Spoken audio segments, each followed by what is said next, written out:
Halo, Assalamualaikum warahmatullahi wabarakatuh. Selamat siang teman-teman semua yang sudah hadir di pertemuan perkuliahan ilmu pertanian pada minggu ini. Dan pada minggu ini kita akan ke materi dan mempelajari materi bersama terkait pemasaran pertanian. Nah, pemasaran pertanian ini sebenarnya sudah menjadi apa namanya dasar ya nanti buat kalian di semester-semester berikutnya untuk Anda bisa mempelajari lebih detail terkait pemasaran pertanian. Kenapa pemasaran pertanian itu penting? Karena kita ada di agribisnis, yaitu di bisnis pertanian. Tentu bisnis pertanian ini setelah panen lalu kita akan melakukan apa ya. Nah, ini yang kita akan pelajari di pemasaran pertanian. Nah, pada pertemuan pada hari ini saya akan sedikit memberikan materi terkait pemasaran pertanian. Nah, di sini teman-teman bisa lihat semuanya ya. Nah, pemasaran pertanian. Apa sih pemasaran pertanian? Apa sih kalau kita bilang pasar? Pasar itu apa? Pasar itu merupakan pertemuan antara permintaan konsumen dengan penawaran produsen. Siapa konsumennya? So, konsumennya adalah kita tentu yang akan membeli produk-produk pertanian. Siapakah penawaran produsennya? Itu dari petani. Baik itu dari petani padi, petani sayur-sayuran, juga buah-buahan, dan lain sebagainya. Nah, pasar terdiri dari sekumpulan orang ataupun organisasi memiliki kebutuhan dan keinginan yang berbeda-beda.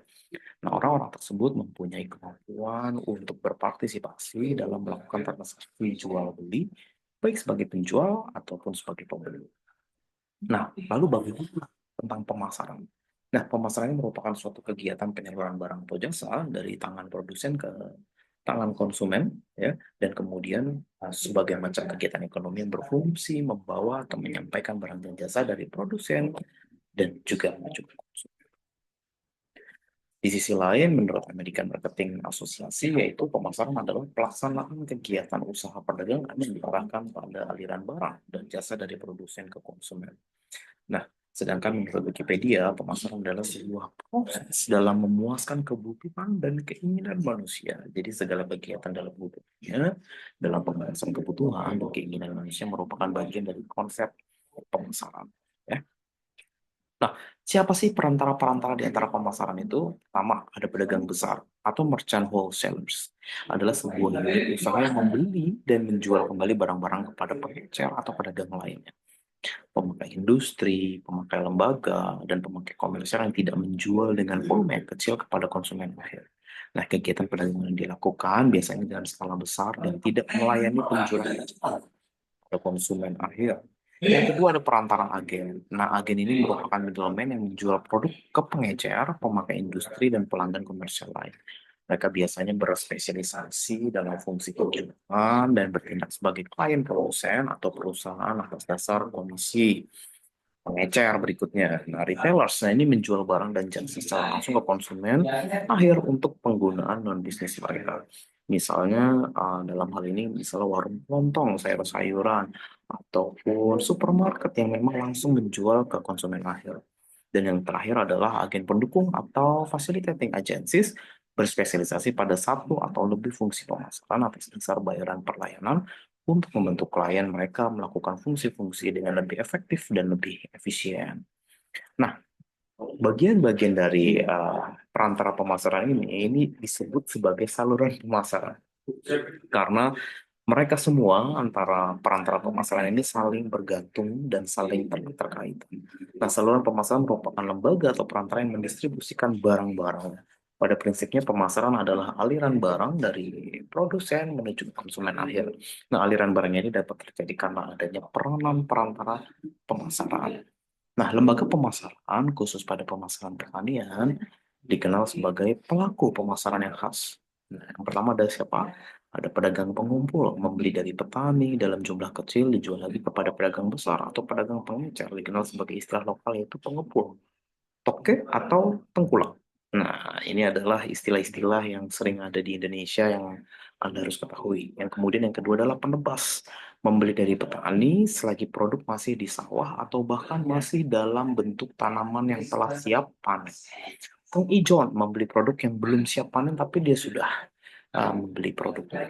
Nah, ini adalah contoh-contoh saluran pemasaran sebagai dasar pengetahuan Anda, karena nanti Anda akan mempelajari lebih dalam di strategi pemasaran di mata kuliah di semester keempat ya. Nah, ini di semester 1 ini ada sedikit mengetahui dasarnya saja tentang bagaimana dari produsen langsung ke konsumen, ataupun dari produsen pengecer langsung konsumen, atau ada juga yang serba pemasaran produsen pedagang besar pengecer lalu konsumen, produsen agen pengecer lalu konsumen, ada juga yang produsen agen pedagang besar pengecer dan juga konsumen. Jadi ada banyak sekali contoh saluran pemasarannya.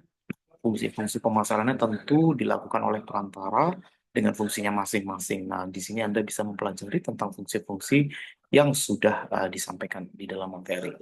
Nah, kemudian perdagangannya itu adalah perdagangan elektronik bisa juga, atau bisa disebut dalam bahasa Inggris adalah e-commerce atau electronic commerce, perdagangan elektronik ya. Dengan penyebaran, pembelian, penjualan, pemasaran barang dan jasa melalui sistem elektronik seperti internet, televisi, dan lain sebagainya. Ya. Nah, keunggulannya dari pemasaran elektronik ini adalah kita bisa langsung memotong saluran pemasaran tadi. Yang tadinya dari produsen, dia bisa langsung menjual ke konsumen akhir, sehingga biaya yang bisa ditekan itu jauh lebih banyak. Dan keuntungan dari produsen juga bisa menjadi lebih tinggi, sehingga harga yang diterima dari konsumen pun jadi sedikit lebih rendah. Ya. Model e-marketing ada iklan baris, retail, dan marketplace. Kalau kita bicara iklan baris, ada evolusi dari iklan baris pada surat kabar. Contohnya, sering Anda lihat di website, tiba-tiba muncul iklan baris di OLX, dari mobil 1, 2, 3, dan lain sebagainya. Dari retail, nah retail ini juga evolusi dari retail offline, jenis e-commerce yang semua proses jual belinya dilakukan dengan sistem yang sudah diterapkan. Biasanya pilihan produk yang tersedia tidak terlalu banyak. Contohnya apa Pak? Di pertanian ada Tani Group, ada Firebox, kalau di fashion ada Matahari, ada yang lainnya sebagainya. Dan ini marketplace, evolusi dari pasar dan juga mall. Nah, pedagang penjual yang mendaftar untuk berjualan di website marketplace yang bersangkutan menyediakan lapisan keamanan tambahan untuk setiap transaksi yang terjadi, sehingga mempermudah konsumen untuk bisa membeli produk barang dan jasanya itu di marketplace. Contohnya apa Pak? Marketplace ada banyak sekali, ada Bukalapak, Amazon, Shopee, Gojek, apalagi ada di TikTok Shop, Tokopedia, kemudian marketplace di Facebook ya. Nah, ini yang sudah Anda ketahui. Dan ini sangat-sangat terbuka untuk produk apapun yang bisa dijual. Nah, itulah pemasaran ya. Pemasaran pertanian yang sebagai dasar Anda perlu ketahui, sehingga nanti ketika mengikuti perkuliahan-perkuliahan berikutnya, Anda bisa langsung masuk dan juga bisa langsung beradaptasi dan juga bisa mengikuti perkuliahan. Terima kasih atas pengertiannya pada perkuliahan minggu hari ini. Sampai jumpa lagi di pertemuan minggu depan. Assalamualaikum warahmatullahi wabarakatuh.